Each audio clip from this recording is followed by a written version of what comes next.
আর আকাশটা কি ড্রামাটিক সুন্দর লাগছে, আমি দেখিয়ে দিই আগে। ও কি অপূর্ব! প্রচুর মানুষ এসছে ঘাটে হাওয়া খেতে। আর এই যে ঘাটের গেটটা একবার দেখিয়ে দিই, এটা হচ্ছে অন্নপূর্ণা ঘাট, ঠিক আছে। এখান দিয়ে আমরা এসছি, এই জায়গাটা দিয়ে, রাস্তাটা দিয়ে এসছি।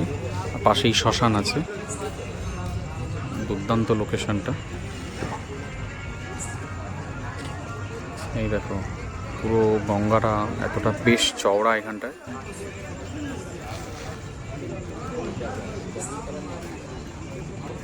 আর আমার তো এই হাই রাইজ বিল্ডিংগুলো খুব সুন্দর লাগছে, একটু জুম করে দেখাই।